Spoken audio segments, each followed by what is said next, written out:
Hello and welcome back for another story. Today's story is a story about a story. Do you like bedtime stories?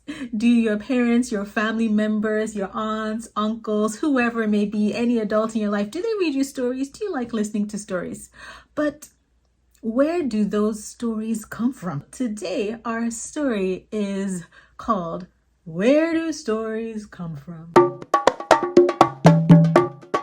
As I tell you my story, remember, I like people to participate in the story with me. So if I ask you to run with me,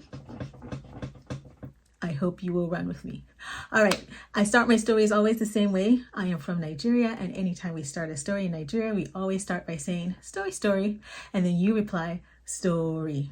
Then I say once upon a time, and then you say time, time. Have you got it? So here we go. Story, story. Story. Once upon a time, time, time. Here you go. Once upon a time, there was a woman called Manzadaba. And Manzadaba had a lot of children. Oh my goodness. I don't know. How many siblings do you have? Do you have one brother, one sister? She had 10 children. She had a lot of children. And during the daytime, they would work. They would work out in the farm. They would fetch water. They would do all their chores during the daytime. But in the evening time, it was too early to go to bed, but it was too late to do any work. And so all the children gathered round Manzadaba and said, Mama, Mama, can you tell us a story? Can you say that with me? Mama, Mama, can you tell us a story? And Manzadaba thought and thought. Can I see your thinking faces? She thought. But she could not think of any stories to tell her children. She had no stories to tell her children, and every night her children would ask her for stories. So Manzadaba decided she needed to go and find some stories. So she went and she knocked on her neighbor's door. Knock, knock, knock, knock. And her neighbor opened the door. She said, Can you tell me a story? And her neighbor said, No, I don't have any stories I can tell you. I'm sorry. And so she went to her next neighbor and she knocked again. Knock, knock, knock, knock. Knock with me. Knock, knock, knock, knock. Can you tell me a story? Can you say that with me? Can you tell me a story? And her neighbor said, No, I don't have any stories. So she asked everybody in the village and nobody had any stories, so she could not tell her children stories at nighttime. And so her husband said to her, Manzadaba, you have asked everybody in the village for stories, but nobody has any stories. Why don't you go to the animal kingdom? I will stay back with the kids. You go and see if you can find some stories from the animal kingdom. And so Manzadaba agreed. She got her things and she said goodbye to her kids.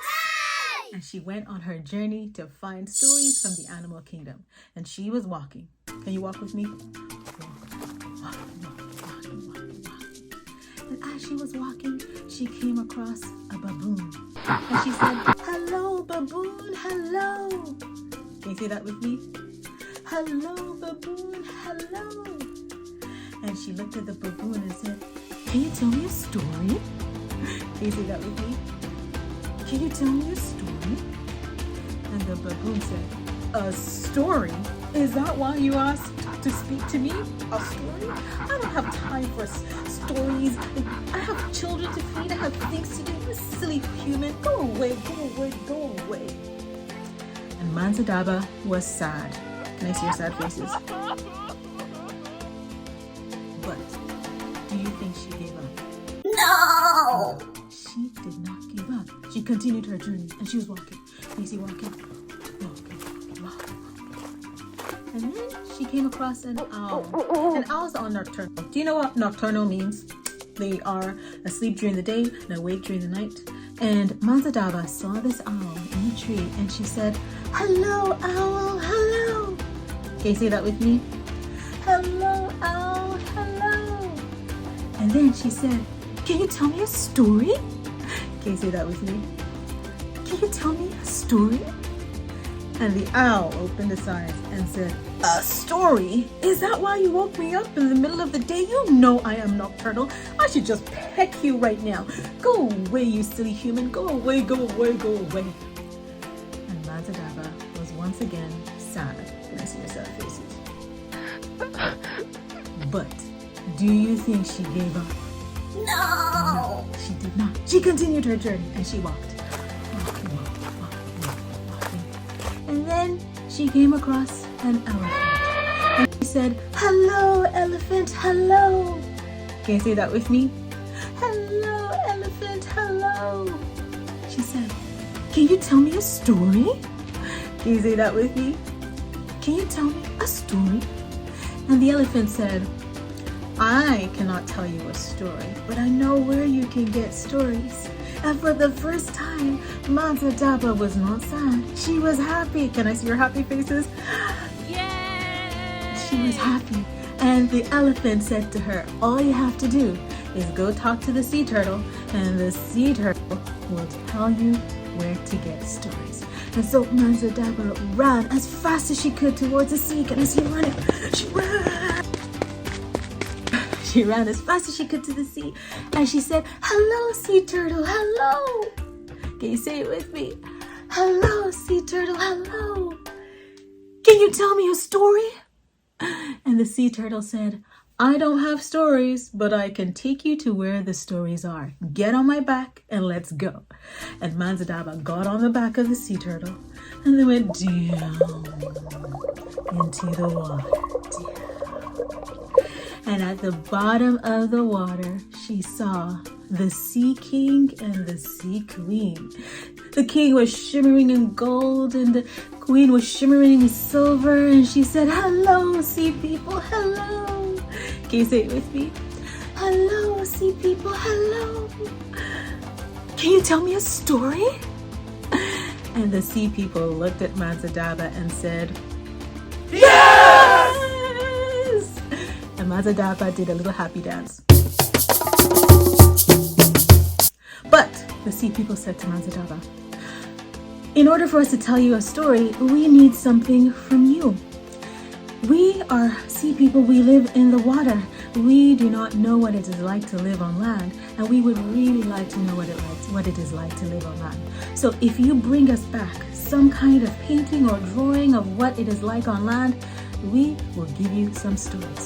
And Mazadaba agreed. She got back on the sea turtle. She went back up to the top of the ocean. She got off. She ran past the elephant. Run with me. She ran past the owl.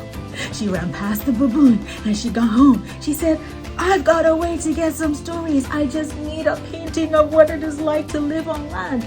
Everybody in the village gathered round and they gathered to help her. They drew a lovely portrait of what it is like to live on land. And then she grabbed the painting and she ran back. She ran past the baboon. She ran past the owl. She ran past the sea turtle. She ran past the elephant. She ran past the sea turtle. No. She got to the sea turtle. She got on the sea turtle's back and then she went down. And then she went to the sea people and said, "I have the painting. Will you give me the stories now?" And the sea people said yes. And they gave Mazadaba a seashell. And they said, "Anytime you put the seashell towards your ear, you will hear stories. You will hear stories of adventures and things that happen, things yet to come. You'll hear all sorts of stories. But always remember there's stories inside you already." And so Mazadaba grabbed the seashell. Have you ever listened to a seashell? You hear stuff in a seashell. Those are stories. So Mazadaba grabbed the seashell. She went back on the back of the turtle and she went all the way back to the top. She ran past the elephant. Run with me. She ran past the owl. She ran past the baboon and she got home and she said, "I have the stories." Say it with me. "I have the stories." And everybody gathered round. She put the seashell to her ear. And from that day forward, Mazadaba was always able to tell her children stories, including the story of how she went looking for stories. And that is where stories come from.